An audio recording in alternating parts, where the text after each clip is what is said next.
வணக்கம் மாணவ செல்வங்களே. போன வீடியோவில் நாம் எதை பார்த்தோம்? பண்புத்தொகை, இரு பெயரொட்டு பண்புத்தொகை. நல்ல முழுமையாக படித்தோம், உங்களுக்கு நல்லா புரிஞ்சிருக்கும்னு நினைக்கிறேன் இல்லையா? அதுக்கப்புறம் நான் பயிற்சி வினாக்கள் கொடுத்தேன். முதுமரம், அன்பு நெறி, பெருங்களிறு, கடும்பகை, மெய்ப்பொருள். இதெல்லாம் எது பண்புத்தொகை, எது இரு பெயரொட்டு பண்புத்தொகைன்னு உங்களை கண்டுபிடிக்க சொல்லியிருந்தேன். நீங்கள் கரெக்டாக கண்டுபிடிச்சிருப்பீங்க, நம்பிக்கை எனக்கு இருக்குது. ஏன்னா மிக அருமையான முறையில் அந்த தெளிவாக நீங்கள் அதை படிச்சிருப்பீங்க.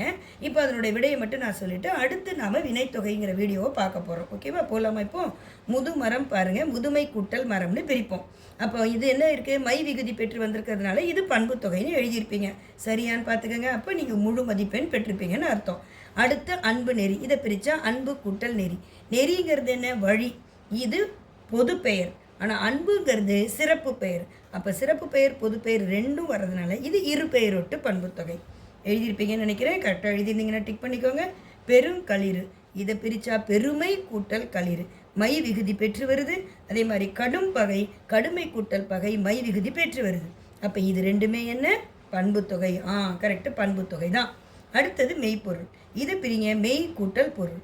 பொருள் என்பது பொது பெயர், மெய் என்பது உண்மை. அப்போ உண்மையான பொருள், உண்மை ஆகிய பொருள். அப்போ இது இரண்டு சிறப்பு பெயரும் பொது பெயரும் பெற்று வருவதால் இது என்ன? இரு பெயரொட்டு பண்புத்தொகை. இப்போ முற்றிலுமே சரியான எழுதி முழு மதிப்பெண் பெற்றவர்கள் யாருன்னு நீங்களே உங்களுக்கு கைத்தட்டிக்கோங்க. நல்ல மாணவ செல்வங்களே. அடுத்து நாம் வினைத்தொகை பார்க்கலாமா? வாங்க. பார்த்தது பண்புத்தொகையும் இரு பெயரொட்டு பண்புத்தொகையும். அப்போ இந்த கட்டத்தில் பண்புத்தொகை பார்த்தோம், இரு பெயரொட்டு பண்புத்தொகை முடிஞ்சிருச்சு. இப்போ இந்த வீடியோவில் நாம் பார்க்க போகிறது வினைத்தொகை.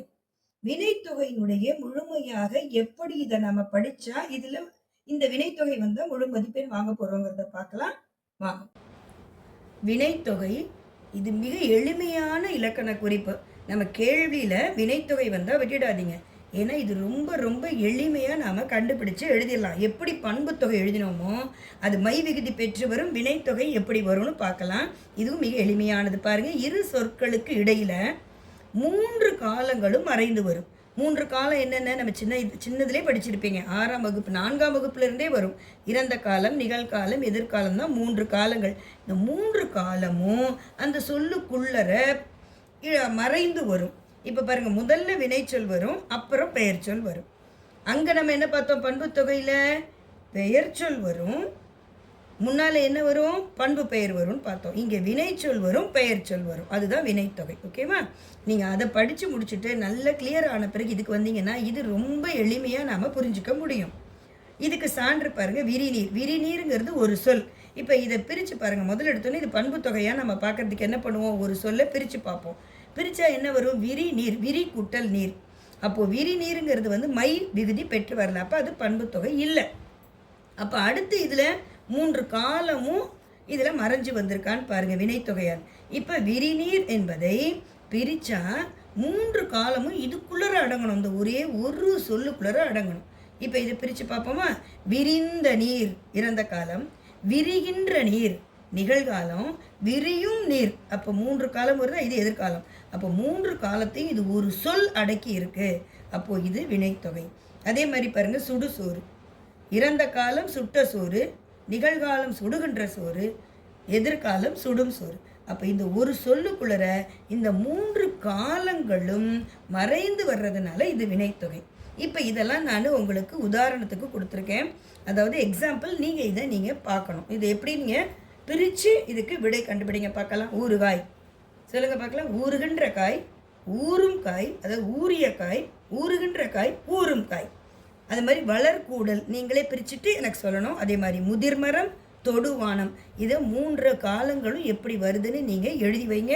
அடுத்து நாம் இதுக்கு அடுத்து ஏற்கனவே வீடியோவில் பார்த்தோம் இல்லையா? பண்புத்தொகை, இரு பெயரொட்டு பண்புத்தொகை, அதுக்கப்புறம் வினைத்தொகை. இந்த 3ஐயும் சேர்த்து நாம் இப்போ திரும்ப ரீகால் பண்ண போகிறோம். பார்க்கலாமா? அதுக்கப்புறம் இந்த 3த்துக்கும் விடை நீங்கள் தான் சொல்லணும். நினைவூட்டல்னு சொன்னீங்களே, இப்போ நம்ம படித்தது மொத்தம் போன வீடியோலையும் இந்த வீடியோவும் சேர்த்து 3 இலக்கண குறிப்பை தெளிவாக நம்ம படிச்சிட்டோம். கண்டிப்பாக உங்களுக்கு புரிஞ்சிருக்கும்னு நினைக்கிறேன். இப்போ பாருங்கள், பண்புத்தொகைனா என்ன? உடனே சொல்லுங்கள் பார்க்கலாம். இரு சொற்களுக்கு இடையில் மை எனும் பண்பு பெயர் விகுதி மறைந்து வருவது.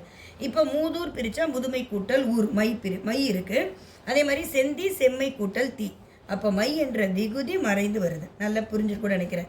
இரு பெயரொட்டு பண்பு தொகை என்ன? சிறப்பு பெயர் முன்னால், பொது பெயர் பின்னால் வரும். தென்னை மரம், மரம்ங்கிறது என்ன? பொது பெயர். தென்னைங்கிறது பர்டிகுலராக சிறப்பாக ஒன்றை பற்றி சொல்லுகிறதுனால இது 2 பெயர் வருவதனால இது இரு பெயரொட்டு பண்பு தொகை. நேரம் என்பது என்ன? பொது பெயர். காலை என்பது பர்டிகுலராக சிறப்பாக சொல்லுவது.